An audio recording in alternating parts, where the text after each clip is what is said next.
Un. Génial, on est en live. Bienvenue à tout le monde. Aujourd'hui, on a la chance d'être avec Patrice Groslo. Pour moi, c'est le roi de l'immobilier de luxe au Québec. Je sais pas si tout le monde t'appelle comme ça dans la vie de tous les jours, mais quand on pense à des maisons de plusieurs millions, on pense au Québec tout de suite à Angel Volkers, Montréal, chez Capitale du Québec. Puis aujourd'hui, on va parler du marché immobilier en général parce que tu n'es pas juste dans le secteur du luxe et aussi du secteur du luxe, comment ça se comporte en temps de crise. Première question pour toi, Patrice. Moi, je t'ai présenté. Comment toi, tu te présentes? C'est qui Patrick Groslo là, de ton point de vue? Écoute, déjà une première chose, personne ne m'appelle comme ça, donc c'est déjà une, une très bonne chose. Mais en gros, c'est ça. Je suis propriétaire de McGill Immobilier, qui est une agence immobilière spécialisée dans la vente de projets immobiliers neufs. On vend environ le 25% des projets neufs dans la grande, c'est des projets majeurs dans la grande région de Montréal. Et comme tu le mentionnais, de Angel Volkers, qui est la bannière haut de gamme qui se spécialise dans la revente de propriétés de prestige. C'est quoi ton premier souvenir lié à l'argent où tu te souviens d'un montant précis? Moi, l'argent, c'est quelque chose. Quand j'étais jeune, mes amis du primaire et tout ça, venaient de familles très aisées. Une OK. famille qui avait hérité d'une grande boulangerie connue à l'époque, qui avait été vendue à Multimarque, un autre qui était fils de juge et tout ça. Donc, je voyais ce que ça pouvait apporter l'argent, cette espèce de sécurité-là financière et qui permettait de faire les voyages et des choses comme ça. Donc, rapidement, jeune, j'ai vu que l'argent est un médium puissant, c'était bien utilisé. Donc, c'est ça. Moi, j'ai toujours dit à ces amis-là qui m'en reparlent encore aujourd'hui, c'était comme, c'est pas une obsession, mais j'avais vraiment le but de réussir professionnellement. Au départ, c'est pour l'aspect financier. Avec le temps, c'est plus la réalisation personnelle, mais très jeune, c'est ça. J'avais une relation particulière avec l'argent. Mes parents, j'ai pas manqué de rien, mais je viens pas d'une famille fortunée, là. Hmm. Est-ce que c'était bas ou c'était dans quelle école? Moi, c'est ça. J'ai grandi à Boucherville plus jeune et je suis allé au secondaire au collège Jean-Eudes qui s'appelait à l'époque les Eudis. OK. OK. Donc, c'est ça. C'était toujours les deux écoles, Brébeuf et Jean-Eudes sont toujours en Hmm. compétition pour le titre de l'école numéro 1. On était beaucoup là, de Boucherville qui partait le matin en autobus orange qui s'en allait à Montréal. Donc, c'est ça. Je suis un ancien. Évidemment, j'ai après ça continué à l'université. J'ai été diplômé de l'université de Sherbrooke, de McGill, de l'UQAM et j'ai fait certains cours, certaines formations plus poussées aussi là, que l'université Harvard à Boston. Wow. C'était quoi ton revenu l'année dernière? Actuellement, c'est ça, moi, à la grande surprise de tout le monde, mon argent, je ne Oui. la fais pas. C'est pas ce qui me fait faire de l'argent dans la vie, c'est d'abord et avant tout l'immobilier, l'achat et la vente d'immobilier. Ce n'est pas les agences immobilières. Les agences immobilières, au fond, sont financées par ces acquisitions-là et tout ça. Donc, c'est pour ça que des fois, mes compétiteurs dans les bannières me disent, mais comment tu peux faire tout ce qu'il fait? C'est d'abord et avant tout des achats et on prêche par l'exemple, là, we walk the talk. Nous-mêmes, moi, ma majorité de mon argent, je l'ai fait en achetant, en investissant en immobilier. OK.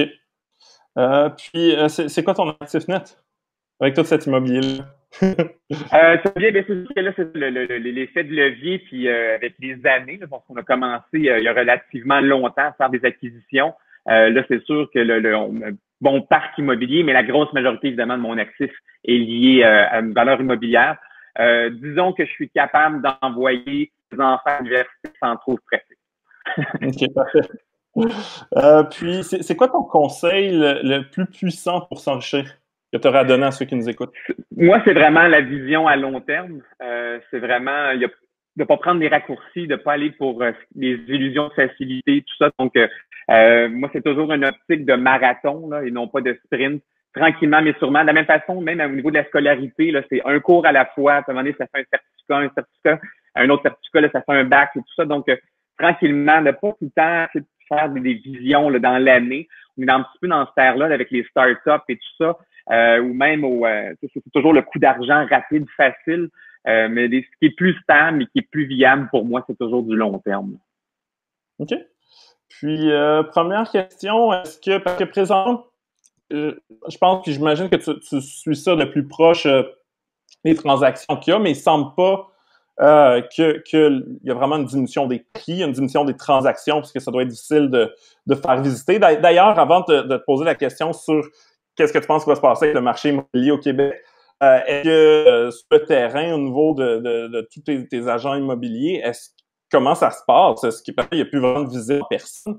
Comment ça fonctionne? Tout le monde s'est mis les vendeurs font des vidéos eux-mêmes qui vous envoient, ou qu'est-ce qui se passe là, sur le terrain? Ben, il y a eu plusieurs choses. On avait eu un début d'année, les 3 premiers mois de l'année étaient phénoménales. Fait qu'on était déjà bien parti, on était déjà sur ce momentum-là. Faut comprendre, ça, c'est au centre-ville de Montréal, sur un an, là, dans le core du centre-ville, là, les prix avaient augmenté jusqu'à 24 en un an. C'était très rapide. Donc, pour moi, il y avait quelque chose de sain. Le timing était là parce qu'on allait frôler une certaine surchauffe. Malheureusement, l'association de courtiers immobiliers du Québec, qui est une entité paragouvernementale, qui n'est pas là, entre guillemets, pour protéger les courtiers, mais bien le public, parce qu'on a l'APCQ, qui est l'association des courtiers, qui est là pour les intérêts des courtiers, mais l'OASIC n'avait pas réussi à ce que le courtage immobilier soit reconnu comme un service essentiel du temps en Colombie-Britannique, en Saskatchewan, Alberta, l'Ontario et le Nouveau-Brunswick avec certaines restrictions. Ils ont continué le courtage de façon normale, évidemment, en prenant des mesures de protection. Donc, nous, ça a vraiment arrêté sec. Du jour au lendemain, plus de visites, plus rien. Donc, moi, j'avais pas de problème avec ça. Tant que ça restait une brève période, qu'on faisait comme tout le monde, un bout de chemin pour essayer d'aplanir la fameuse courbe. Donc, pour moi, c'était juste une pause. Ça allait juste reporter tout dans le temps. Tout le monde arrêtait. Là, malheureusement, ça semblait comme s'étirer. Et à un moment donné, on nous a même associé avec un retour de restauration. Là. Donc, on partait de certaines provinces où on était un service essentiel. Et là, dans la pyramide des retours, on s'en venait en bas de la pyramide au retour. Heureusement, la portion projet McGill Immobilier, mes courtiers immobiliers de projet, eux, étaient plus liés à la construction neuve. Donc, ils avaient fait un retour, sont retournés live, comme on dit, plus rapidement. Et à notre surprise, notre association des courtiers a fait un bon travail pour expliquer au gouvernement, parce qu'il y avait une hausse de 9 des prix moyens au Québec en avril, uniquement à cause d'une rareté artificielle créée par la restriction. L'inventaire avait chuté, je pense, de 67 donc il n'y a plus d'offres. La demande est toujours là. Les prix ont augmenté de 9 là, le gouvernement a comme pas eu le choix à cause des forces du marché. Et on a expliqué qu'évidemment, faire une visite, il y a un moyen de le faire de façon très sécuritaire. Donc, il y a eu le 11 mai, il y a eu un retour. Il y a un retour du courtage. Donc là, on repart. Et là, on voit explosion. Nous, on a nos propres photographes, vidéastes, gens de drones à l'interne. Donc, là, les shootings, photos, vidéos ont explosé, là, des centaines et des centaines par semaine. En offres multiples, j'approuve les publicités encore ce matin, des listings qui ont été listés 24-48 heures, offres multiples. On parle de propriétés à 2-3 millions. Et là, le marché est retourné exactement où il était. C'était vraiment qu'une pause. Donc, c'est ça. Moi, j'étais déjà optimiste, même quand je voyais, des fois, je parlais avec certains journalistes pendant une demi-heure, 1 heure, puis à un moment donné, j'arrivais dans l'article, je n'étais pas cité, je les rappelais. Ah, Patrice, parce que c'est pas l'angle qu'on voulait couvrir, je suis un petit peu trop positif. Et même je lis les différentes analyses des différentes banques et des différentes compagnies spécialisées, des centaines de pages. Puis à un moment donné, j'étais pessimiste, je les appelais, je leur parlais. Puis à un moment donné, après 5, 6, 7 semaines, une révision. Là, il n'y a plus rien de négatif. Le Canada, le Québec, tout est positif pour 2020. 2021, une reprise normale, on revient au statu quo. Donc, c'est intéressant, mais nous, c'est un peu notre lecture. Nous, on a l'avantage aussi chez McGill où, vu qu'on a 25 du marché des projets, on voit les enregistrements au quotidien, le nombre de leads, les gens qui s'enregistrent, qui donnent leur numéro de téléphone et leur courriel. On s'entend, il y a quelqu'un qui va les appeler pour leur vendre quelque chose. Donc, les gens ne s'enregistrent pas pour le plaisir, ils s'enregistrent parce qu'ils sont vraiment en processus d'achat. Donc, on voyait que le data se maintenait. Sinon, il aurait dû avoir théoriquement une correction à ce niveau-là. On voit aussi quels pays avaient toujours un intérêt. On a vu des hausses de certains pays d'intérêt d'inscription et tout ça. Donc, nous, toute notre data, qu'on lisait, qu'on avait de l'extérieur, mes 33 projets que j'avais en vente, il n'y en a aucun qui est annulé, il n'y en a aucun qui a été converti en locatif. On en annonce, c'est ça, là, je te donne un scoop, on est en train de monter des pubs, mais on annonce 1000 nouveaux condos qu'on va lancer en juin dans 7 projets différents, des nouveaux projets. Donc, il n'y a rien sur la glace, au contraire. Et là, les gens ne voient pas venir, mais les prix vont augmenter. Là, la construction neuve, le prix des matériaux augmente en ce moment. Donc, les promoteurs ne baissent pas leurs prix. Au contraire, les prix sont à la hausse. Donc, pour le marché, que ce soit du neuf ou de la revente, ça va très, très bien actuellement. Mais t'as pas peur à l'automne? Puis là, je parle pas du luxe où c'est des gens dont la capacité financière n'est pas forcément affectée par qu'est-ce qui se passe, parce qu'ils ont les moyens de se loger. Mais mettons, pour le marché des condos, avec tous les gens qui ont chômage déjà, puis là, tu sais, il y a des subventions du fédéral pour les entreprises qui ont eu des baisses de jusqu'à 75% de la masse salariale qui vont finir en fin août, là, ils l'ont reporté. Puis combiné aux gens qui ont le revenu minimum garanti, à un moment donné, ces programmes-là vont terminer. C'est pas un risque moins que les moyens de se payer un condo, de passer d'appartement à condo, puis que le marché diminue. Mais tu sais, le taux de chômage, je pense qu'on est arrivé vraiment pas mal, moi, au pic, là, dans 17-18%. Moi, je prévois, comme le ministre avait dit, là, je pense que la lecture était très bonne, là, un retour autour de 8% en fin d'année, ce qui nous place un petit peu moins que 4% du taux de chômage précédent le COVID et tout ça. Donc, c'est rien de dramatique. Là, à un moment donné, psychologiquement, là, c'est supposé d'être le cataclysme, l'hécatombe des derniers 50 ans, voire 100 ans. Et là, le marché immobilier va finir positif. Moi, l'économie, je pense que le Québec, on était déjà bien positionné. On avait déjà une économie, on était déjà en transition vers autre chose. On était la capitale universitaire du Canada, tout ça. Donc, au niveau, justement, toutes les startups, je pense que toute la cité du multimédia, il y a plusieurs années, là, les hubs de AI et tout ça, là, je pense que le Québec, le Canada, on était déjà très, très, très bien positionnés pour faire cette transition-là. Et cette transition-là va juste s'accélérer. Comme Andrew Lotfi disait, là, le promoteur du Royal Mount, qui est propriétaire aussi de différentes compagnies dans le textile et tout ça, qui disait très bien, là, ce qui était prévu sur 5 ans va se passer en quelques mois. Oui, il y a des compagnies qui vont, en guillemets, comme on dit, crasher, mais il y en a d'autres qui vont littéralement exploser. Il y a beaucoup de chômage aussi qui est lié à la restauration, qui est très temporaire. Il y a une résilience. Oui, il y a des restaurants qui vont fermer, mais pour avoir lu plein d'analyses, même à l'époque de Katrina, l'ouragan Katrina, il y avait 30-40% des restaurants qui avaient fermé à Nouvelle-Orléans. Il y avait 900 restaurants juste avant Katrina. Et là, aujourd'hui, 2 ans plus tard, il est à 1300, 1400 restaurants. Il y a une résilience de la restauration. Donc, les chiffres sont un petit peu dopés par des industries qui vont se refaire relativement rapidement. Donc, pour moi, déjà, les gens, le profil type de la personne à restauration, c'est peut-être déjà pas habituellement quelqu'un qui est en acquisition de condo. C'est plus le profil locataire. Donc, moi, en tout cas, on voit encore les inscriptions, on a vendu plus d'une centaine de copropriétés 100% virtuelles. Tous nos projets étaient 100% virtuels. On a vendu plus de 100 condos en ne pouvant pas visiter en 100% via nos différents médias.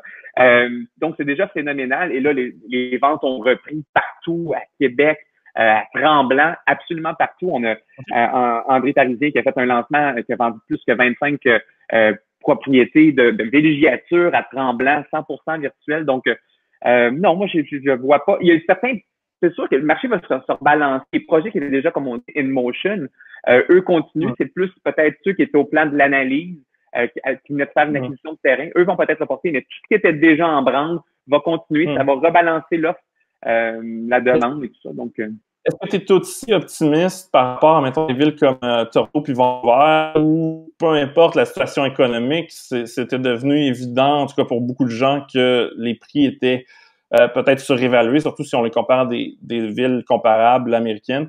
Est-ce que tu penses qu'eux vont l'avoir plus difficile ou non? Qu'est-ce que c'est? Ben, je pense que c'est un bon point parce que c'est toujours...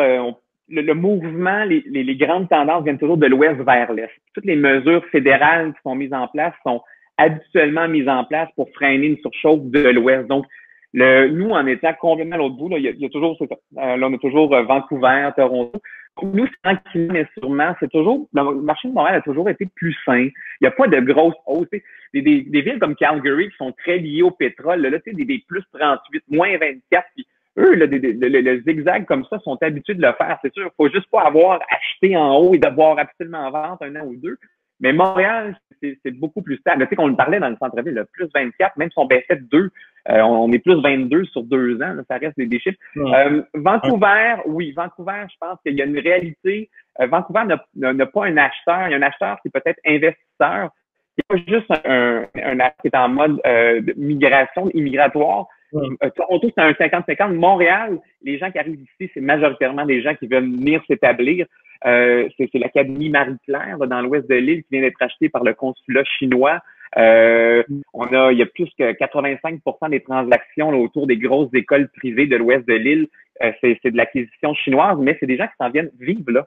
Fait qu'il y a une notion, il y a une différence entre une immobilisation de capitaux, une spéculation, les fameuses tours noires qu'on voit à Vancouver là, de nuit, parce que personne n'y habite, sont complètement vides.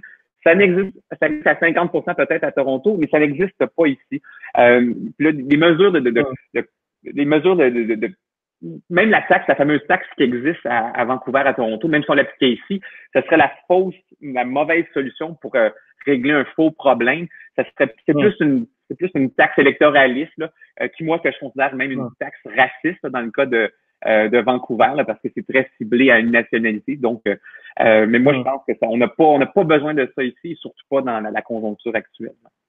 Puis pour te poser une question plus spécifique au luxe, comment tu attends que ça comporte le marché du luxe, je pense, puis là, toi, tu étais probablement plus proche de ça.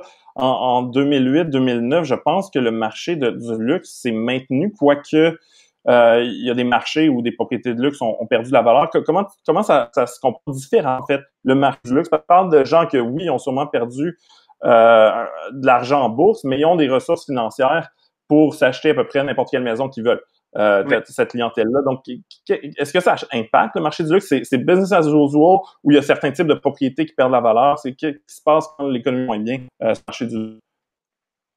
Mais tous les secteurs haut de gamme là, autour de Montréal, qu'on parle de Ville-Mont-Royal, Outremont, Westmount, tout ça, il y a toujours le sweet spot. Là. Dès qu'on est sous le 2,5 millions, là, c'est là que la masse, en très gros guillemets, d'acheteurs haut de gamme de luxe dans ce secteur-là, là, il y a beaucoup de monde. C'est sûr, quand on arrive à en haut de 5 millions, mais faut faire attention parce que quand on analyse ces maisons-là, elles sont près du coûtant de construction. Les valeurs de terrain ont explosé. On a une superbe résidence qu'on a mis en vente cette semaine. C'est la première fois en 150 qui est en vente. Et la maison a 180 ans. Là, les gens disent, ouais, mais c'est en état original et tout ça, il y a beaucoup d'argent à investir, mais le terrain, c'est 21 000 pieds carrés de terrain à Westmount, complètement spectaculaire. Donc, la base de terrain, c'est un peu ça. Comme on dit, des tours de copropriété, on va pouvoir densifier, monter. Là, on est rendu à passer de 60 étages, là, tout ça. Donc, il y a encore moyen de monter d'autres tours, mais de l'unifamilial core autour du Grand Montréal, il n'y en a plus. Là. C'est l'offre existante et la demande ne fait juste augmenter. Moi, j'habite ici à Outremont et ma maison, j'ai rien fait en 2 ans de modification. J'ai eu une augmentation de l'évaluation de la banque de 32% en 2 ans.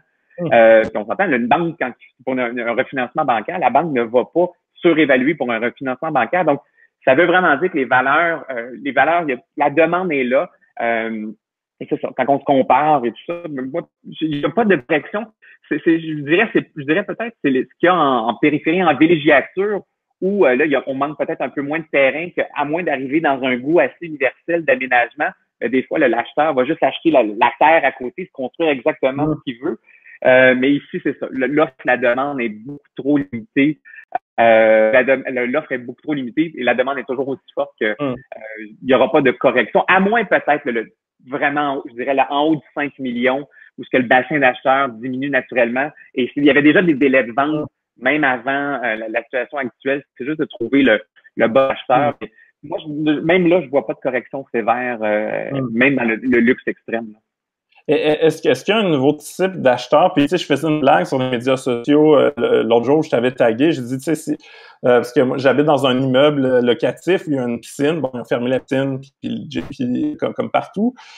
Puis, c'est sûr que tu sais, j'ai eu la pensée, pas que j'ai les moyens, mais tu sais, c'était en blague, en disant, hey, y quelqu'un qui peut me prêter une maison avec une grosse piscine, tu sais. Est-ce que il y a des gens moyens qui ont une autre réflexion ou une autre approche à l'immobilier à cause de cet isolement social, ou les gens sont pas prêts à faire une acquisition parce qu'ils sont inconfortables, ou probablement que de toute façon le marché que tu vises avec des propriétés à plusieurs millions, les gens ont déjà des propriétés. Est-ce que tu as vu un type d'acheteur? Ce que les gens vont rechercher, là, il y a un changement, c'est aussi bien en projet que dans le luxe. Le fameux outdooring, de se faire un chez-soi, le gentleman farmer, la fameuse fermette et tout ça, là, ça aussi, c'est sûr que ça va être populaire. C'est des gens, le fameux off the grid, on a des propriétés comme ça qui sont accessibles seulement par bateau. Et là, on a une explosion du nombre de visites, là, ça devient in, là, de pouvoir être indépendant, l'éolienne, les panneaux solaires et tout ça, être autonome. Et c'est ça aussi, là, tout de faire pousser ses propres légumes et tout ça, c'est évident que ça va avoir un impact. Mais le mouvement, moi je dirais, c'est l'immobilier ostentatoire qui est un petit peu, qui était déjà en perte de vitesse, là. On voyait déjà les grosses fortunes qui étaient sur la montagne à Westmount, qui tombaient un petit peu comme dans la section plus flat, avec des formats de maison, tu sais, pas comme 24 chambres, 8 boudoirs et tout ça. On avait déjà d'un retour à quelque chose de plus, des formats plus logiques selon les besoins.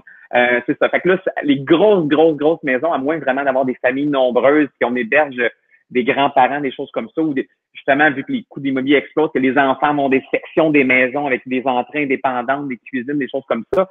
C'est des maisons qui vont être un peu trop grosses, qui coûtent cher à entretenir et tout ça. Fait que il y a peut-être ça dans la modification des demandes, mais c'est sûr que ce qui se passe actuellement, même en copropriété, on le dit souvent, là, il y a des gens que t'en parlais, des aires communes qui sont fermées, le restaurant qui est pas ouvert, parce que des fois, tu reçois l'ami, tu ne faisais pas manger à la maison, tu allais au café du coin. Là, des gens n'avaient jamais imaginé que dans leur vie, ils étaient confinés pendant 2-3 mois. Fait que d'avoir un espace, même de travailler de la maison, fait que de rajouter la zone de travail. Donc, c'est sûr que ça va venir avoir une influence. Là. La terrasse sur le toit dans le monde du condo, elle vaut plus cher du pied carré aujourd'hui. C'est clair qu'il y a une demande. Le balcon, même le simple balcon, qui était les gens optionnels, mais là, aujourd'hui, de pouvoir sortir, être au grand air, puis versus la fenêtre, plancher, plafond, c'est sûr qu'il y a des gens qui vont regarder ça. En même temps, faut garder en perspective. Là, c'est un peu comme en assurance, le fameux l'inondation s'entend, mais c'est un peu la même affaire. Là. La pandémie, le cycle, là, on devrait théoriquement pas avoir ça de façon permanente, on l'espère. Là. Mais oui, ça vient influencer la demande puis ce que les gens vont vouloir comme extra, comme option, puis comme. Est-ce que c'est un mauvais temps pour mettre une maison sur le marché? Parce que, tu sais, mettons les gens qui ont, pour une raison ou une autre, là, ils ont décidé qu'ils vont mettre leur maison en vente. Est-ce qu'ils ont intérêt à retarder le projet pour attendre que ça se calme? Qu'est-ce que ces gens-là devraient faire? Ah, moi, je me vends maintenant. C'est sûr, vendre maintenant. Le marché est fort, on le sait. L'automne, est-ce qu'il y a une deuxième vague? Est-ce que quoi que ce soit? En ce moment, on le sait que le marché est hot. C'est quoi le pire des scénarios? En dessous, des fois, on dit pas brûler la propriété en la mettant. Si la propriété est en bon état, ou si on arrive dans une période de l'année, bon, typiquement maison, là, on arrive dans la bonne période, il fait beau, surtout ceux qui ont des belles cours arrière, qui ont un espace extérieur à montrer, c'est le bon timing. Il y a eu en plus une pause. La demande est là, mais ça peut dépendre aussi des produits, parce que l'immigration a été mise en hausse cette année. On peut imaginer que l'année prochaine, tout va être doublé. Même si on gardait même les mêmes volumes, mais là, on a manqué une année, on les double l'année prochaine. Fait que c'est ce volume-là qui va arriver. Donc, les secteurs qui sont propices à des acheteurs immigrants, mais peut-être d'attendre cette vague-là l'année prochaine, ça peut-être. En même temps, si on a un prix puis qu'on le laissait et on l'a, aussi bien le prendre maintenant que au pire, on retire du marché, on relistera l'année prochaine avec la prochaine vague. Qu'est-ce que tu penses par rapport au loyer à Montréal qui ont augmenté quand même? Puis dans ton portefeuille immobilier, est-ce que tu as du locatif personnellement? J'imagine que oui. C'est ça, mais moi, c'est la beauté. J'achète beaucoup dans mes projets immobiliers. Donc, le fameux premier 5 ans, ça, c'est une merveille. Oui, évidemment, on est régi par la régie pour les normes locatives, mais pas pour le prix. Pendant les premiers 5 ans, il y a, pour des raisons évidentes, pour pouvoir ajuster la construction, donner un petit prix moins cher pour que la personne accepte qu'il y avait de la construction à côté, tout ça. Donc, pendant les premiers 5 ans, on met le loyer qu'on veut. Donc, on est dans des prix plus réalistes par rapport au coût d'acquisition, d'entretien. Malheureusement, tu sais, les gens voient souvent que les propriétaires fonciers, à moins d'avoir les grandes taux locatifs de 150, 250 unités, la majorité du parc locatif, c'est monsieur, madame, tout le monde qui a acquis une propriété à gauche, à droite et qui a besoin d'avoir des prix réalistes, des hausses réalistes pour être capable de suivre le coût de la main-d'œuvre, des matériaux pour entretenir tout ça. Parce qu'à un moment donné, s'il n'y a pas d'argent, ils ne le feront pas, là. Donc, les prix si les matériaux continuent d'augmenter, que la valeur des terrains continue d'augmenter, les prix devraient suivre en conséquence, là. Moi, je vois pas de correction au niveau locatif non plus. Parce que, tu sais, il n'y a pas d'étudiants techniquement en septembre, fait que ça pourrait être une pression. Puis il y a du monde qui parlait de la reconversion du Airbnb, puis ça, j'imagine que ça devait faire même partie des clients. C'est un bon point. Ben, le Airbnb, c'est un bon point. Là. Ça, c'est sûr que là, il y a des gens qui on en achetait un. Là, à chaque fois qu'on a un petit peu d'équité, on rachetait. Là, tu as une pause de revenus ça, qui n'arrive plus. Mais en même temps, la plupart de ces gens-là, c'est du condo qui est en Airbnb, fait qu'ils le revendent, fait que la personne qui rachète ne va pas nécessairement le remettre en locatif, va le prendre comme condo. Fait que ça va s'ajuster. McGill, c'est ça, le faisait virtuel. McGill l'avait annoncé, McGill, comme que pour la session d'automne, c'était 100% virtuel. Mais c'est ça, on parle d'une pause temporaire. Il y avait beaucoup de loyers qui étaient déjà signés. Là, on parle de disponibilité à très court terme, mais non, moi, en tout cas, moi, tout s'est reloué en 24-48 heures que j'avais disponible. J'ai pas eu à faire de freebie, de donner des mois ou quoi que ce soit. Là.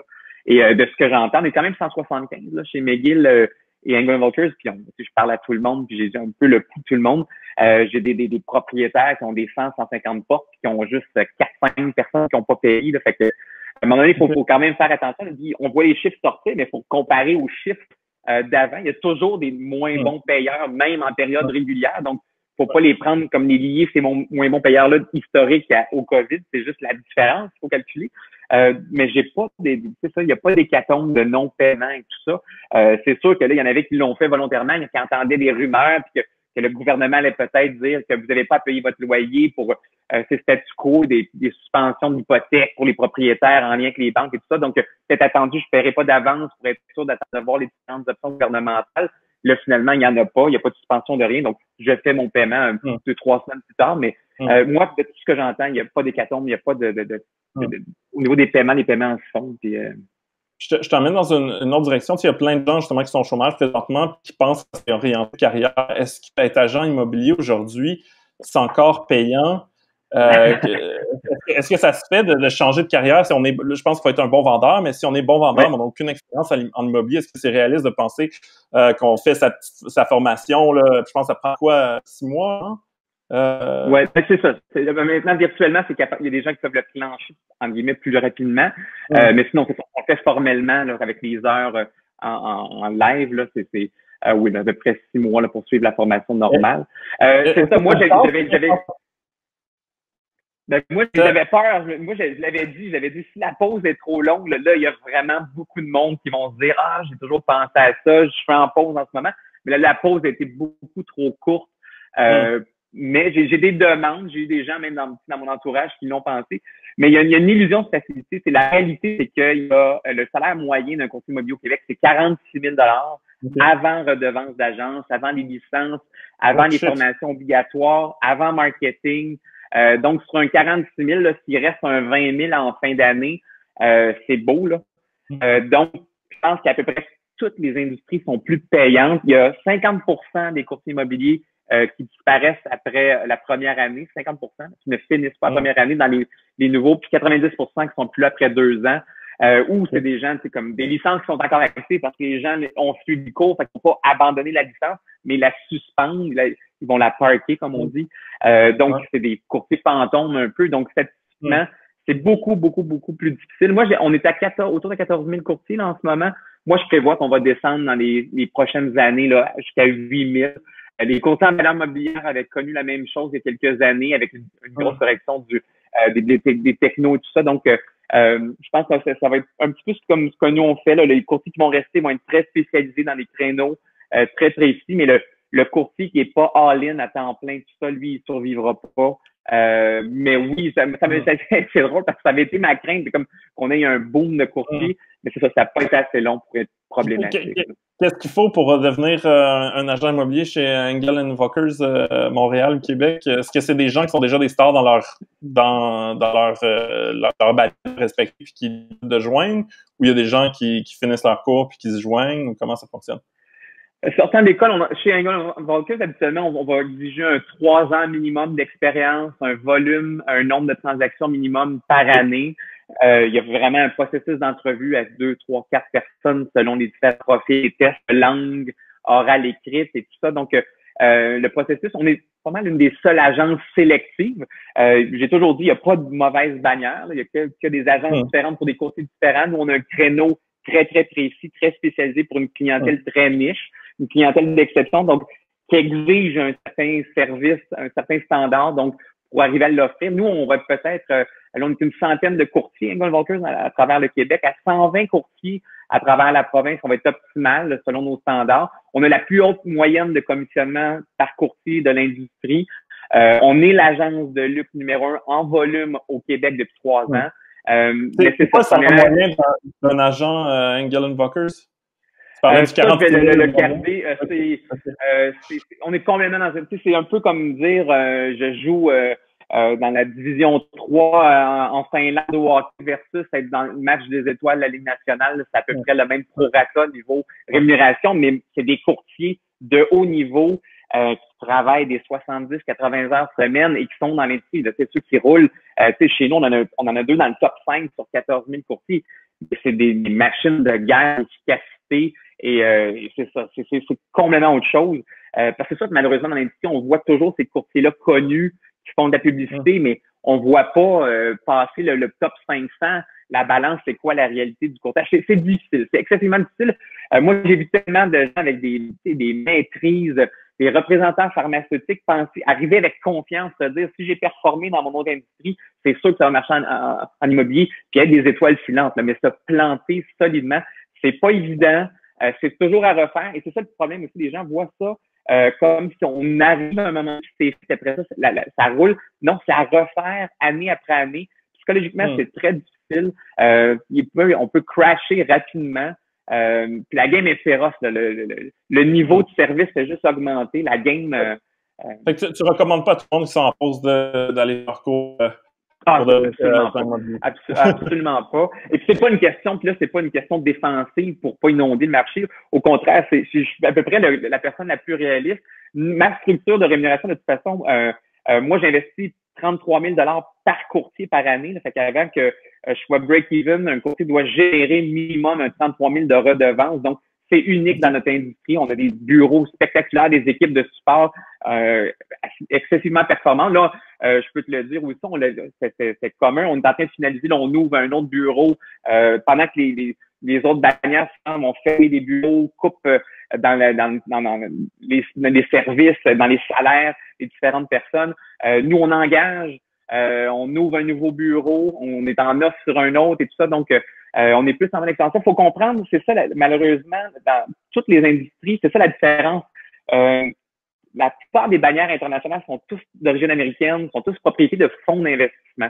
Le fonds d'investissement a la mauvaise habitude, en général, toute industrie confondue, d'avoir une vision à court terme parce que les dirigeants ont des bonus qui sont habituellement calculés en prenant des décisions qui vont amener le plus de rentabilité pour les actionnaires à court terme. Mais dans notre industrie, en ce moment, il faut pas avoir cette vision-là. Ça faut avoir une vision à long terme. Donc, Engel & Volkers, c'est la seule bannière qui est d'origine européenne et qui est en capital privé. Moi, par exemple, mon flagship que j'ai à côté du Musée des Beaux-Arts, premier rez-de-chaussée et 2 étages, qui est un des plus bels édifices des plus nobles dans le secteur du Golden Square Mall. On l'a acheté, là, ce local-là. On l'a rénové à grands frais. Donc, c'est pas un move. On n'est pas là pour mettre ça beau, pour revendre ça à un autre fonds et tout ça. Donc, dans notre industrie, malheureusement, en ce moment, on achète une bannière, on essaie de juste milquer le brand. À un moment donné, c'est moins intéressant. On revend ça à un autre fonds et tout ça. Donc, là, le courtier, c'est quoi la vision? Je me sens comme un numéro, comme un chiffrier, comme un citron qu'on va presser. Nous, c'est ça. Une vision à long terme.